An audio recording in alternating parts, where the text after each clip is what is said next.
La hija de Lula da Silva, el expresidente de Brasil actualmente detenido, y el nieto del expresidente chileno Salvador Allende participaron, entre otras personalidades de 8 países, del segundo encuentro americano por la libertad de las presas y los presos políticos de la región.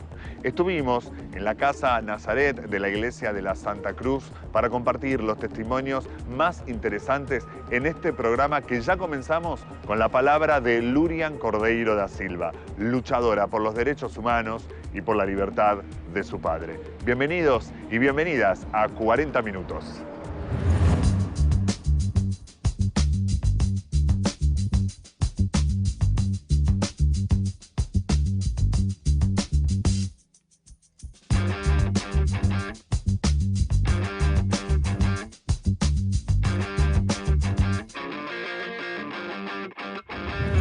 Em Brasil, nossa luta tem sido muito árdua, muito difícil. Minha família vive na perseguição. Minha família e outras tantas famílias de presos políticos no Brasil, e família de tantos que foram mortos nos últimos anos, pero principalmente os que foram mortos desde que o fascismo tomou posse em 1º de janeiro desse ano.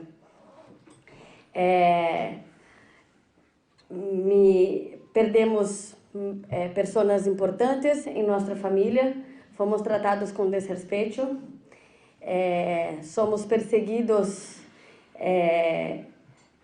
para tentativas de empregos, somos perseguidos nos hospitais.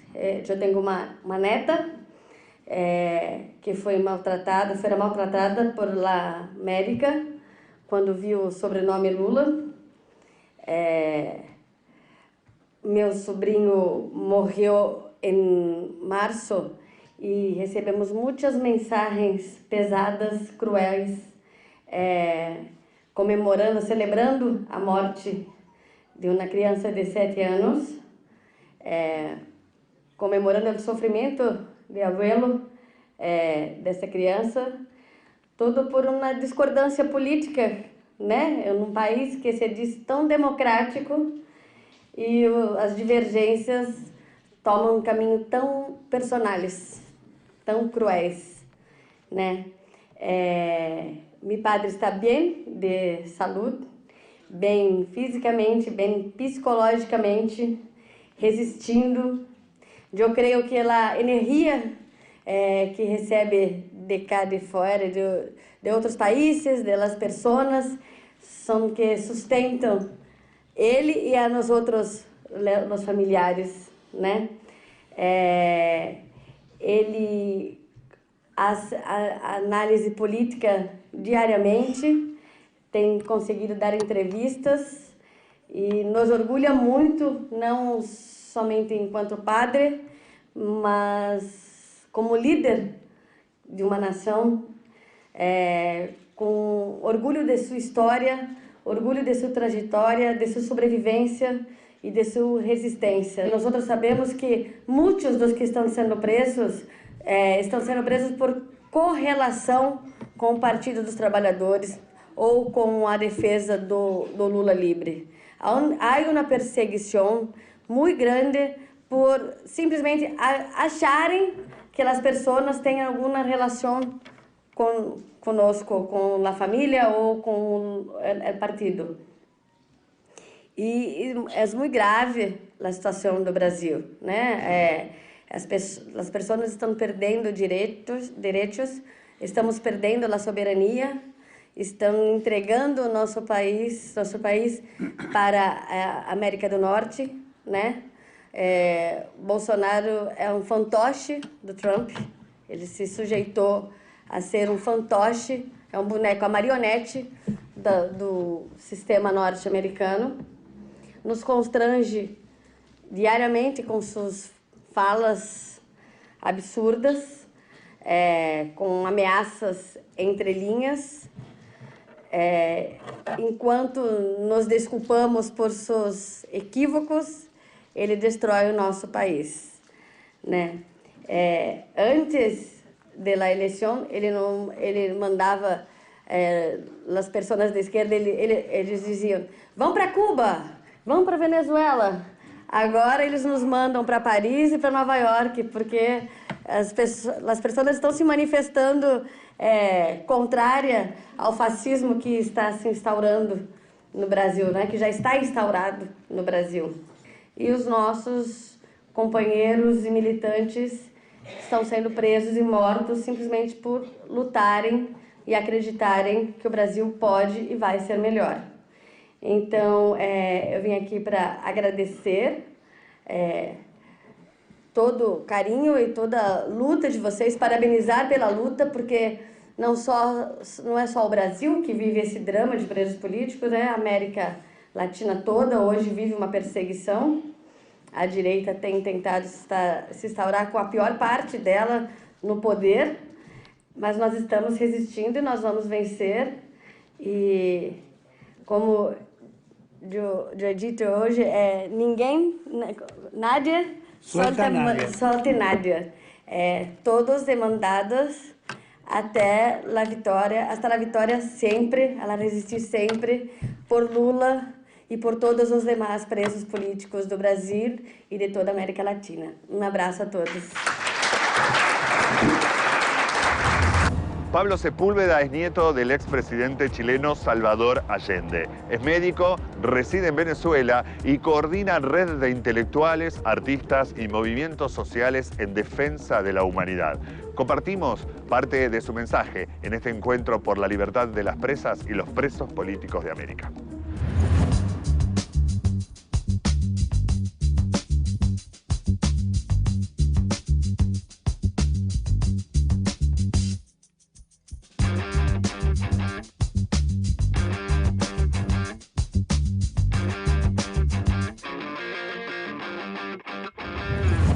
El tema humanitario, los derechos humanos, está siendo utilizado por el imperialismo, por Estados Unidos en contra nuestra, en grandes, las instituciones que ellos tienen. Vemos cómo se llama Amnistía Internacional, Human Rights y la misma organización, la Comisión de Derechos Humanos de la ONU, pues ahora, digamos, utilizan ese tema humanitario para atacar, para criminalizar procesos revolucionarios o gobiernos o procesos populares incluso, para criminalizarlos y intervenir.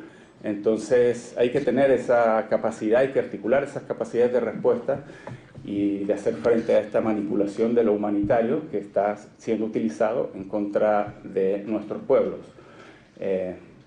Estos días hemos estado también hablando de eso. Hay propuestas de tal vez crear una plataforma de derechos humanos continental que agrupe a todas las organizaciones de derechos humanos de América Latina, que son las verdaderas, no esas que están vendidas al imperialismo como Human Rights, que sabemos Human Rights recibió $100 millones de la fundación Open Society de George Soros. A Amnistía Internacional, que sí jugó un papel, al menos en la dictadura de Chile sí jugó un papel positivo, ahora está jugando un papel nefasto, al menos contra Venezuela.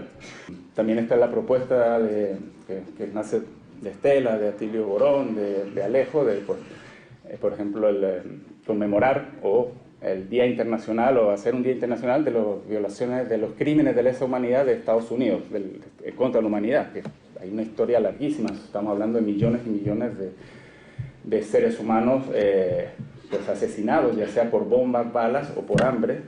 Recordemos que en Irak las sanciones económicas utilizadas como arma causaron la muerte de 600.000 niños, muerte de hambre y de enfermedades por un bloqueo económico.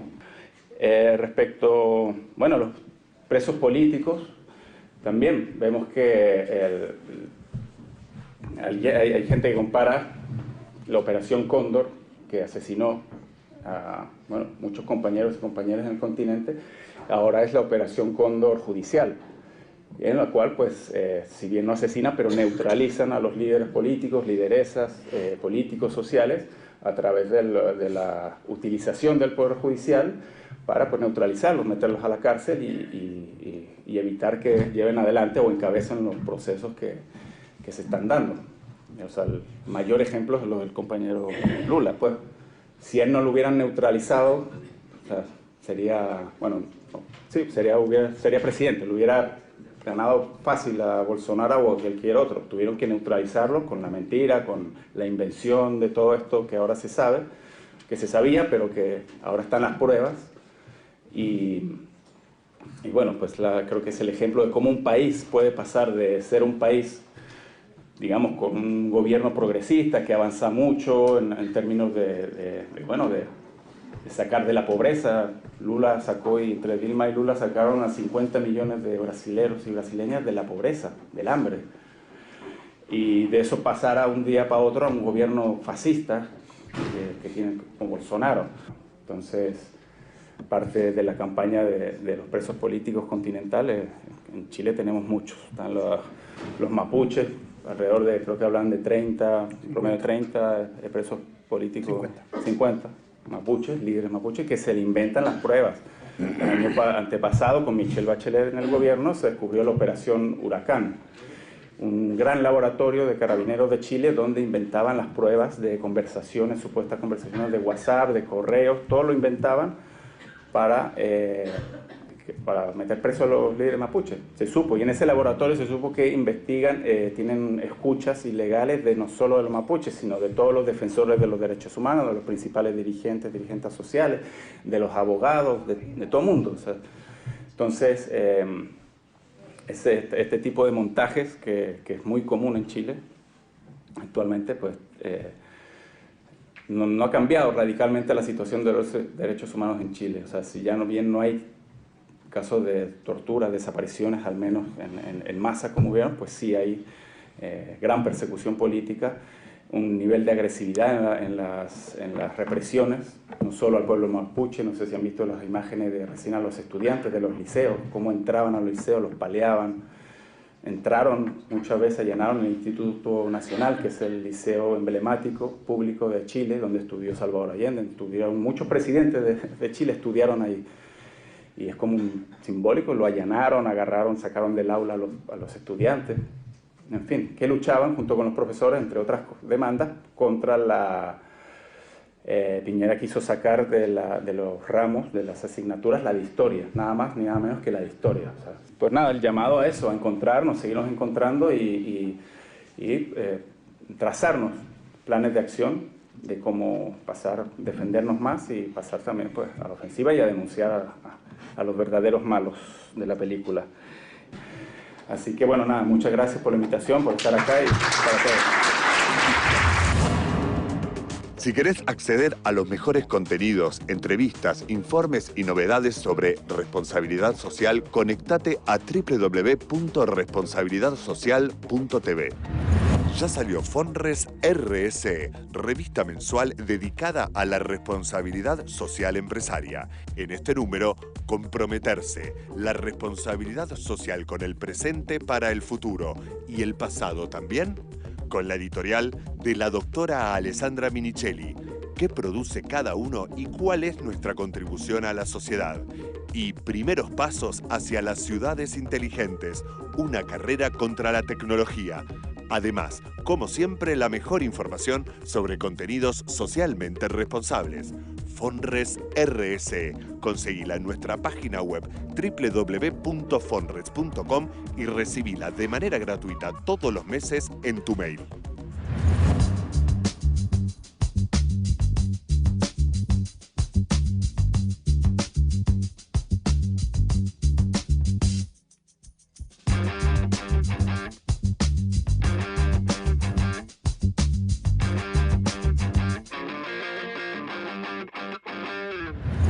La Liga Argentina por los Derechos Humanos fue la convocante de este encuentro. Su secretario, José Schulman, cerró con el siguiente mensaje esta reunión, celebrada en Buenos Aires bajo el lema Derechos Humanos para la Patria Grande.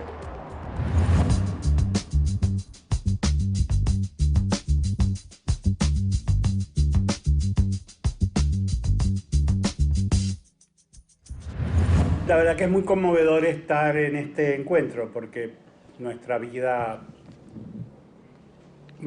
está como representada, ¿no?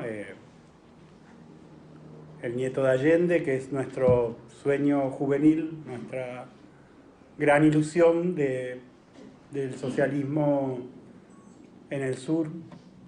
Esta casa, de la que de acá secuestraron a las compañeras y aquí están sembradas las madres, acá en este predio, muy cerquita de acá. Y la hija de Lula, que expresa rotundamente nuestro esfuerzo por una década de avances, ¿no? La primera resolución de este encuentro, que continúa y potencia la idea fundamental del Foro por la Libertad y la Democracia y la libertad de los presos políticos de la Argentina, es que vamos a luchar por la libertad de todas y todos los presos políticos hasta lograr su libertad. Está con nosotros la compañera de Víctor Polay, el compañero peruano que hace 28 años que está encerrado en la cárcel del Callao, que están los compañeros de Colombia, el compañero Gustavo, que fue objeto de 2 atentados de muerte y que hoy, en uno de los relatos más tristes que escuchamos, nosotros el año pasado habíamos recibido a Gustavo, a su compañera y a su bebé prácticamente recién nacido, y hoy nos dice que la semana que viene él llevará a su bebé fuera del país porque nadie garantiza que no lo maten. Así es la situación en Colombia y así nuestros compañeros defienden los derechos humanos, no en plácidos seminarios con sandwichitos y canapés, sino en la lucha real contra los asesinos y los torturadores. La segunda resolución que tomamos es construir este tribunal ético que propuso Pablo, que pensamos que puede ser un movimiento enorme, como en su época. Para los más jóvenes, recuerden que hubo un movimiento contra la guerra en Vietnam que los propios vietnamitas consideraban que era su arma más poderosa porque llegó a poner en cuestión la legitimidad de la guerra, y no hay imperio que pueda sostener una guerra si su ejército no la reconoce, ni el imperio romano, ni el imperio norteamericano. No hay nadie que pueda asesinar si los asesinos no están de acuerdo. Así que desde acá vamos a convocar a ese movimiento, a un tribunal ético que puede tener instancias en diversos países. Y la tercera cuestión que me parece muy importante, estamos desasiados a contar por qué Lula está preso, por qué Glass está preso, por qué están presos los mapuches, por qué asesinaron a 500 militantes en Colombia desde que se firmó la paz. 140 de ellos guerrilleros que firmaron la paz y entregaron las armas, 360 dirigentes sociales que en su vida vieron un arma y han sido asesinados sin piedad por la canalla colombiana, por la derecha colombiana, por los para y el Estado. Hace unos 200 años, Bolívar, San Martín, Artigas, Gaspar Francia y los verdaderos héroes de nuestra independencia entendieron de que o triunfábamos unidos o éramos derrotados. Nosotros siempre recordamos que San Martín no cruzó los Andes con ninguna bandera argentina, porque la bandera del Ejército Libertador era la divisa americana, y que de verdad la propia constitución de aquellas repúblicas fue la primera gran derrota de la independencia. Así que tenemos que entender que o somos patria grande o seremos colonia. Y si seremos colonia, el destino es un destino cruel, que acaso ayer Macri lo simbolizó del modo más gráfico posible, porque decidió comprar la basura de mierda que el gobierno de los Estados Unidos no le puede vender más a China, y decidió convertir a este país en un basurero. Ese es el lugar que le espera a los pueblos de América si son colonias. El siglo XXI fue el momento, el comienzo en que el capitalismo decidió que ya era hora de cobrarse la gran victoria sobre lo que se conocía como el campo socialista. Lo derrotó a principios de la década del 90, pero empezó a hacerlo efectivo con el siglo XXI, y hacerlo efectivo para el capitalismo significa abandonar la máscara democrática, sin más. Trump no es una casualidad, Bolsonaro no es una casualidad, el fascismo en Hungría, los fascistas en Francia, es que por encima de cualquier discusión semántica académica, para nosotros el fascismo de hoy es el capitalismo de hoy. Es eso, no es que hay que buscar tanta precisión. El capitalismo de hoy no tiene ningún compromiso con el liberalismo, no tiene ningún compromiso con la Revolución Francesa, no se siente afectado en lo más mínimo porque hayan desaparecido las garantías constitucionales, las garantías procesales, el debido proceso, o siquiera algún mínimo apego a la verdad. Y se podrá discutir todo lo que se quiera, y hemos discutido muchísimo, pero los gobiernos que nosotros llamamos de voluntad popular y que ellos llaman populistas, no iban en el rumbo que el mundo quería. Y por eso están presos los compañeros, no porque sean corruptos, no porque sean ladrones, no porque cometieron errores, porque a ellos les importa un comino nuestros errores o nuestras incapacidades. A ellos les preocupan nuestros pocos aciertos y sobre todo el rumbo. Esta cosa que podrá decirse alguna vez que era ingenuo de Lula, que él dijo, lo único que quiero es que mi pueblo coma 3 platos de comida. Pero eso iba contra la existencia misma del capitalismo brasilero. Y serán pocos los pasos, pero 50 millones, si lo contamos de a uno, son un montón. Y eso ellos no lo permitieron. Entonces, nosotros queremos decirle a los compañeros que vamos a luchar por la libertad de nuestros presos, y a lo mejor porque somos setentistas y jamás olvidaremos que nuestro presidente, cuando lo bombardeaban, nos dijo que más temprano que tarde se abrirán las grandes alamedas de la historia hacia la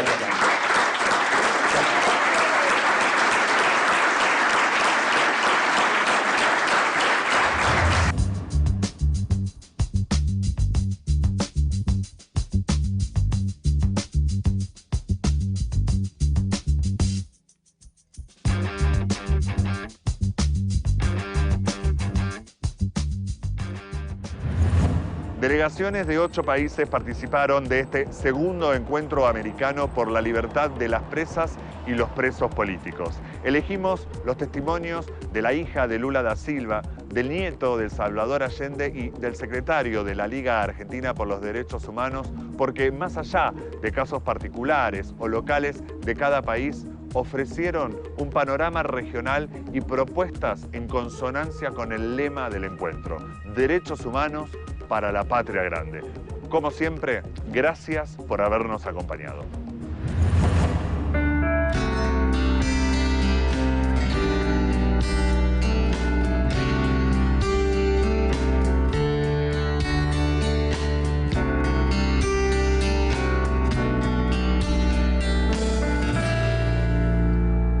El tiempo fue pasando y nos fuimos conociendo, amabas y sufrías.